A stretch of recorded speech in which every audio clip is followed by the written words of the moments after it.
السلام علیکم ورحمۃ اللہ وبرکاتہ۔ عزیز طلباء، کتاب المغازی میں باب و حدیث الافک چل رہا ہے۔ اس سلسلے میں بہت تفصیل کے ساتھ واقع افک کا تذکرہ عائشہ رضی اللہ تعالیٰ عنہ کی زبانی جو روایت ہے اس کی روشنی میں ہو چکا ہے۔ باب و حدیث الافک کی کچھ احادیث باقی رہ گئی ہیں، آج شاید اس کی تکمیل ہو جائے۔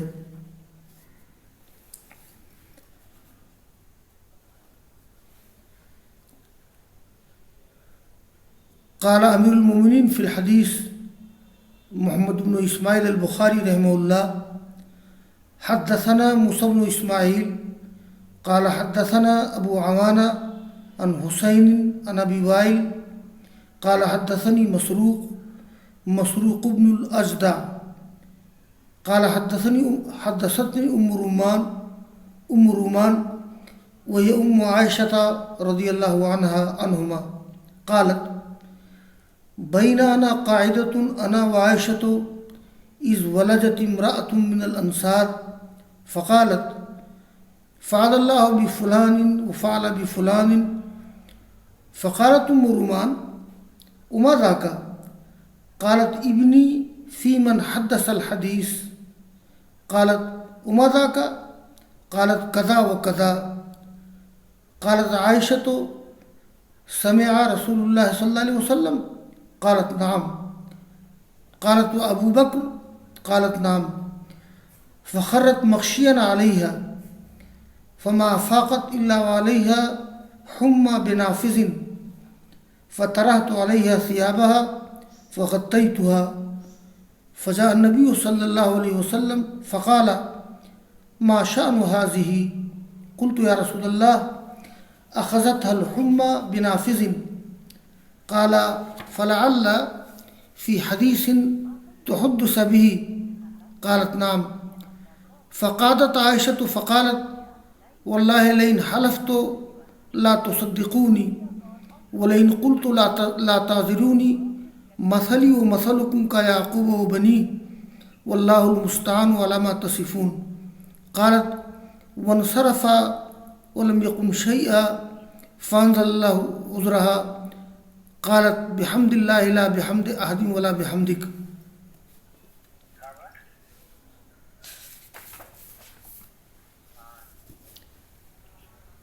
حدیث الافک کے سلسلے میں یہ بھی ایک روایت ہے جس میں کچھ مزید بعض باتیں معلوم ہو رہی ہیں۔ یہ امام بخاری کے استاد ہیں موسیٰ بن اسماعیل، ان کے استاد ابو عوانہ، وہ روایت کرتے ہیں حسین سے، وہ ابو وائل سے، وہ کہتے ہیں کہ ہم سے بیان کیا مسروق بن اجدع نے، انہوں نے کہا، مسروق تابعی ہیں، کہ بیان کیا مجھ سے ام رومان نے۔ یہ ام رومان عائشہ رضی اللہ تعالیٰ عنہ کی ماں ہے، ابو بکر صدیق رضی اللہ تعالیٰ عنہ کی زوجہ ہیں۔ قالت، ام رومان نے کہا کہ اسی درمیان کہ میں بیٹھی ہوئی تھی میں اور عائشہ کہ اچانک انصار کی ایک عورت گھر میں داخل ہوئی، اور داخل ہوتے ہی وہ کہنے لگی فعل اللہ بفلان وفعل بفلان، اللہ تعالیٰ فلاں کے ساتھ ایسا کرے، اللہ تعالیٰ فلاں کے ساتھ ایسا کرے۔ یعنی وہ کچھ لوگوں کو نام لے کر کے ان پہ لعن طعن کرنے لگی۔ یہ بد دعا کا جملہ ہے، یہ فعل اللہ بفلان، یہ جملے بد دعا ہے۔ اللہ تعالیٰ فلاں کے ساتھ یہ کرے، فلاں کے ساتھ یہ کرے۔ تو ام رومان کہتی کہ ماتا کا ایسا کیوں، کیا معاملہ ہے؟ تو اس عورت نے کہا ابنی فیمن حدث الحدیث، میرا لڑکا بھی ان لوگوں میں شامل ہے جس نے اس بات کو بیان کیا ہے۔ اصل میں ایسا ہوا تھا، جب عائشہ رضی اللہ تعالیٰ عنہ پر الزام تراشی کا واقعہ ہوا تو کسی کے بارے میں بھی جب کوئی بری بات پھیل جاتی ہے تو جہاں دیکھیے جس کو دیکھیے تو اس کے بارے میں گفتگو کرتا ہی ہے۔ تو کسی کے بارے میں گفتگو کرنا یہ الزام تراشی تو نہیں ہے، لیکن الزام تراشی کی بات لوگ نقل کرتے تھے۔ تو آنے والی عورت نے کہا کہ ابنی فی من حدث الحدیث، میرا لڑکا بھی ان لوگوں میں ہے جس نے اس کے بارے میں بات چیت کی ہے، وہ بھی بات کر رہا تھا۔ قالت وما ذاک، تو ام رومان نے کہا کہ وہ کیا ہے؟ قالت قضا و قضا، ایسا ایسا معاملہ ہے۔ یعنی آنے والی عورت نے پھر بتایا کہ لوگ ایسی ایسی بات کر رہے ہیں۔ عائشہ رضی اللہ تعالیٰ عنہ بھی موجود تھیں، تو عائشہ کہتی ہیں کہ کیا رسول اللہ صلی اللہ علیہ وسلم نے وہ بات سنی ہے؟ تو یہ اس عورت نے کہا کہ ہاں۔ قالت نام، عائشہ نے کہا کہ ابو بکر نے بھی بات سنی ہے، یعنی میرے والد نے بات سنی ہے؟ تو انہوں نے کہا کہ نام، ہاں۔ فخرت مغشیًا علیہا، عائشہ بے ہوش ہو کر گر پڑی، بیمار تھیں ہی، بخار ہو رہا تھا ان کو، تو بے ہوش ہو کر گر پڑی۔ فما افاقت الا وعلیہا حمی بنافذ، تو ان کو افاقہ نہیں ہوا مگر یہ ہے کہ ان پر تیز بخار تھا۔ یہ حمہ کے معنی بخار، اور نافذ کہتے ہیں جوڑی کا بخار کپ کپی کے ساتھ۔ یہ جوڑی والا بخار جب آتا ہے تو آدمی کا جسم کانپنے لگتا ہے۔ حمہ بنافذ کا ترجمہ عربی میں کر سکتے ہیں اے حمہ ذات رعدۃ و قشعریرہ، یعنی ایسا بخار جس میں کپ کپی ہو، جوڑی والا بخار۔ تو عائشہ پر اس طرح کا بخار طاری ہو گیا۔ تو ام رومان کہتی ہیں کہ فطرحت علیہا ثیابہا، میں نے عائشہ بھی ان کا کپڑا ڈال دیا، فغطیتہا، اس کو ڈھک دیا۔ اور اسی موقع پر رسول اللہ صلی اللہ علیہ وسلم تشریف لائے تو آپ نے پوچھا کہ ما شان ھذہ، ان کا کیا معاملہ ہے؟ تو میں نے کہا اللہ کے رسول اخذتھا الحمى بنافذ، ان کو تیز جوڑی والا بخار لاحق ہو گیا ہے، بخار ہو گیا ہے۔ تو آپ نے فرمایا کہ فلعل فی حدیث تحدث بہ، شاید یہ اس بات کی وجہ سے ہوا ہوگا جو بات کی گئی ہے، یعنی لوگ جو عائشہ کے بارے میں بہت سی باتیں بول رہے ہیں، ہو سکتا ہے کہ اسی کا اثر ہو، ان کو ٹینشن ہو گیا ہو اور اس طرح سے بخار ہو گیا ہو۔ تو ان کے ماں نے کہا کہ ہاں کچھ ایسے ہی ہے۔ یہ سن کر کے عائشہ بیٹھ گئی۔ اب یہاں تھوڑا سا اور ساری تفصیلات تو گزشتہ روایت میں آ چکی ہے۔ امام بخاری رحمہ اللہ کی خصوصیت ہے کہ کبھی بھی کوئی بات نئی سند سے اور نئے الفاظ کے ساتھ ذکر کرتے ہیں، اس میں کچھ افادیت ہوتی ہے۔ تو عائشہ بیٹھ گئی۔ عائشہ نے کہا کہ واللہ لئن حلفت لا تصدقونی، اگر میں قسم کھاؤں کہ مجھ سے کوئی غلط کام نہیں ہوا ہے تو آپ لوگ میری بات نہیں مانیں گے، اور اگر میں کہوں لا تعذرونی تو مجھے آپ لوگ معذور نہیں سمجھیں گے، میرا عذر نہیں قبول کریں گے۔ تو عائشہ رضی اللہ تعالیٰ عنہ نے کہا کہ مثلی و مثلکم کیعقوب و بنی ہے، میری مثال اور آپ لوگوں کی مثال ایسے ہی ہے جیسے یعقوب علیہ السلام اور ان کی اولاد، ان کے لڑکے۔ اس سے پہلے ذکر آیا تھا، یہ کوئی تضاد کی بات نہیں ہے، الفاظ تھوڑے بدلے ہوئے ہیں۔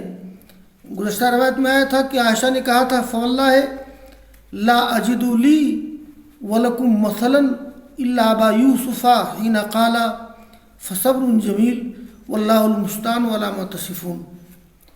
عائشہ رضی اللہ تعالیٰ عنہ کو بہت زیادہ قرآن اس وقت یاد نہیں تھا۔ پچھلی روایت میں آیا ہے کہ انہوں نے کہا کہ وانا جاریۃ حدیثۃ السن لا اقرأ من القرآن کثیرا، تو سورہ یوسف کی اس آیت کو منطبق کیا انہوں نے اپنی حالت پر، اور کہا کہ میری مثال اور آپ لوگوں کی مثال یعقوب اور ان کے لڑکوں کی طرح ہے۔ جب یعقوب علیہ السلام نے کہا تھا فصبر جمیل واللہ المستعان علی ما تصفون، یعنی صبر جمیل ہی کافی ہے، اللہ تعالیٰ ہی سے مدد طلب کی جاتی ہے اس چیز پر جو تم لوگ بیان کر رہے ہو۔ عائشہ کہتی ہیں کہ ون صرفا، یہ سن کر کہ آپ لوٹے، آپ نے کچھ نہیں کہا، اور اسی موقع پر پھر اللہ تعالیٰ نے عائشہ کی طرف سے معذرت نازل کی، یعنی فانزل اللہ عذرہا، یعنی عذر عائشہ، تو اللہ تعالیٰ نے عائشہ کی طرف سے معذرت نازل کی کہ عائشہ کی طرف سے کوئی غلط کام نہیں ہوا ہے۔ اور اسی موقع پر پچھلی روایت میں ذکر آیا تھا کہ ان کے گھر والوں نے کہا کہ یہ فقالت لأمی قومی علیہ، ان کی ماں نے کہا کہ اٹھو اللہ کے رسول کی طرف اور ان کا شکریہ ادا کرو، مطلب یہ تھا۔ تو پچھلی روایت میں یہ تھا کہ لا واللہ لا اقوم علیہ، میں ان کی طرف کیوں اٹھوں، میں صرف اللہ کی تعریف کروں گا۔ یہاں الفاظ یہ ہیں کہ عائشہ نے کہا کہ بحمد اللہ لا بحمد احد ولا بحمدک، یعنی میں اللہ کی تعریف کرتی ہوں، کسی انسان کی تعریف نہیں، نہ آپ کی تعریف کرتی ہوں۔ یہ عائشہ کی خودداری کی بات تھی، اور بات معقول بھی تھی کہ رسول اللہ صلی اللہ علیہ وسلم کا ذہن خود پریشان تھا عائشہ کے بارے میں، اس لیے کہ آپ عالم غیب تھے نہیں، آپ کافی تردد میں تھے، کافی پریشان تھے۔ آپ نے اپنی طرف سے اظہار برات تو نہیں کیا ہے، عائشہ کی برات کا اظہار تو اللہ تعالیٰ نے کیا ہے، اس لیے عائشہ نے کہا کہ قالت بحمد اللہ لا بحمد احد ولا بحمدک۔ اور آگے کی روایت ہے قال امیر المؤمنین فی الحدیث حدثنی یحییٰ قال حدثنا وکیع عن نافع بن عمر عن ابن ابی ملیکہ عن عائشہ رضی اللہ عنہا کانت تقرأ استلقونہ بألسنتکم وتقول الولق الکذب۔ قال ابن ملیکہ وکانت اعلم من غیرہا بذلک لأنہ نزل فیہا۔ عائشہ رضی اللہ تعالیٰ عنہ کی برات کے بارے میں سورہ نور کا نزول ہوا، اور خاص طور پر 10 آیات کا نزول ہوا، جس کی تلاوت میں نے کی ہے پہلے۔ تو ان آیات میں ایک آیت یہ تھی، یہ دیکھیے آیت نمبر 1 سے لے کر کے، بلکہ یہ پورا رکوع ہے۔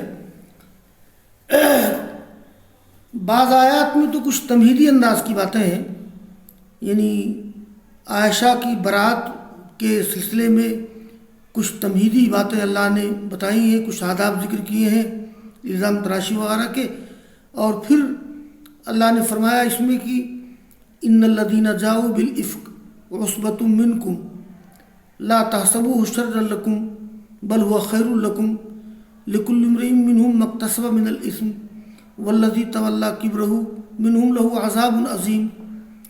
یقیناً جو لوگ الزام تراشی لائے ہیں وہ تمہیں لوگوں میں سے ہیں، تم لوگ اسے برا نہ سمجھو اپنے لیے، بلکہ وہ تمہارے لیے بہتر ہے۔ ان میں سے ہر ایک کے لیے وہ ہے جو اس نے گناہ کمایا، اور جو اس معاملے کا ذمہ دار ہے ان میں سے اس کے لیے عذاب عظیم ہے۔ تو میں نے ذکر کیا تھا کہ عصبۃ منکم، یعنی جو لوگ خاص طور پہ الزام تراشی میں ملوث تھے۔ اس گروپ میں حسان بن ثابت، مصطح بن اثاثہ، حمنہ بنت جحش، یہ صحابہ اور صحابیہ تھیں۔ حمنہ بنت جحش یہ رسول اللہ صلی اللہ علیہ وسلم کی بیوی زینب بنت جحش کی بہن تھی۔ اور میں نے بھی ذکر کیا ہے کہ بطور حد قذف ان لوگوں کو 80 کوڑے لگائے گئے تھے، اور جو اس معاملے کا اصل ذمہ دار تھا عبداللہ بن ابی، جس نے یہ واقعہ گھڑا تھا، اس کو مشہور کیا تھا۔ تو آیت کریمہ میں جو کہا گیا ہے کہ والذی تولی کبرہ منہم لہ عذاب عظیم، یعنی جو اس معاملے کا اصل ذمہ دار ہے اس کے لیے عذاب عظیم ہے، تو اللہ تعالیٰ نے عذاب آخرت کو اس کے لیے کافی سمجھا، اور بربنائے مصلحت اس کو کوڑے نہیں مارے گئے تھے۔ یہ بات میں ذکر کر چکا ہوں، اور میں نے حوالہ دیا تھا کہ یہ چیز ملے گی مسند احمد جلد 6 صفحہ 30، جامع ترمذی حدیث نمبر 3118، ابو داؤد حدیث نمبر 4474 وغیرہ، اور بھی کئی مصادر میں اس کا ذکر ہے۔ تو اسی موقع پر انہی آیات میں ایک آیت یہ تھی، طلبہ اس کو دھیان سے سنیں اس لیے کہ تھوڑا سا صرفی مسئلہ ہے۔ آگے کی آیت یہ تھی کہ استلقونہ بألسنتکم وتقولون بأفواہکم ما لیس لکم بہ علم وتحسبونہ ہینا وإن اللہ عظیم۔ یہ استلقونہ یہ حفص کی قرأت ہے، اور قرأت حفص کے مطابق قرآن کریم ہے، بلکہ جو مصحف عثمانی ہے، مصحف عثمانی کی قرأت یہی ہے استلقونہ، لیکن عائشہ رضی اللہ تعالیٰ نے اس کو پڑھتی تھی استلقونہ۔ اب میں دونوں میں فرق بتا رہا ہوں، دیکھیے تلقونا اور تلقونا۔ تو تلقونا کا مادہ ہے لام قاف یا، تو لام قافیہ مادہ ہے۔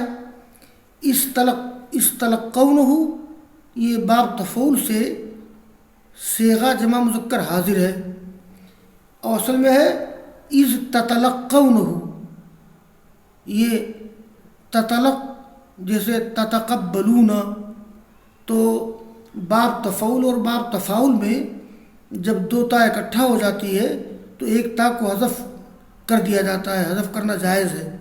تو تلقا یتلقا، یتلقا یتلقیان، یتلقون، یتلقون میں تعلیل ہوگی، ایسے ہی تتلقا تتلقیان یتلقین، اور پھر یہ تتلقا تتلقیان تلقون، تو صیغہ جمع مذکر حاضر۔ اور تلقی بالالسنہ کا معنی یہ ہے کسی چیز کو اپنی زبانوں پر لینا، یعنی کسی چیز کو بار بار بیان کرنا، تو اس کے لیے بولتے ہیں انہو تلقا بلسانہ، اس نے اس چیز کو لیا اپنی زبان سے یا اپنی زبان پر۔ تو استلقونہ یہ صیغہ جمع مذکر حاضر ہے، ایک تا کو حذف کر دیا گیا ہے، اور تلقی بالالسنہ کا مطلب ہے کسی چیز کو زبانوں کے ذریعہ بیان کرنا، یعنی ایک بات کو اگر بہت سے لوگ بیان کرتے رہے تو بولیں گے کہ انہم تلقوا بالسنتہم، انہوں نے اس کو اپنی زبانوں پر لے لیا، جس کو دیکھیے بیان کرتا جا رہا ہے۔ تو قرأت حفص یا مصحف عثمانی کی قرأت ہے استلقونہ بالسنتکم، لیکن عائشہ رضی اللہ تعالیٰ عنہ اس کو پڑھتی تھی استلقونہ۔ اچھا، استلقونہ جو ہے، اب یہ ولقا یلق ولقن، جیسے وعد یعد وعدن، تو وعد یعد وعدن سے صیغہ جمع مذکر حاضر آئے گا تعیدون، ایسے ہی ولقا یلق ولقن سے صیغہ جمع مذکر حاضر ہے تلقون۔ تو یہ تلقون جو ہے اس کا مادہ یا اس کے حروف اصلی ہے واو لام قاف، واو لام قاف اس کا مادہ ہے۔ تو عائشہ رضی اللہ تعالیٰ اس کو پڑھتی تھی، اس تلقونہ بِأَلْسِنَتِكُمْ، جب تم اپنی زبانوں کے ذریعے سے وہ جھوٹ بات بولتے تھے۔ تو الولق کے معنی ہوتے جھوٹ بولنا، ولقا یلق ولقن معنی جھوٹ بولنا۔ تو یہ ولقا یلق ولقن اس کے معنی ہوتے جھوٹ بولنا، بلکہ جھوٹ بولنے میں جلدی کرنا۔ کذبا یکذب کذبن کے مقابلے میں دونوں میں فرق ہے۔ کذبا اس نے جھوٹ بولا، اور ولقا اسرا فی الکذب اس نے جھوٹ بولنے میں جلدی کی۔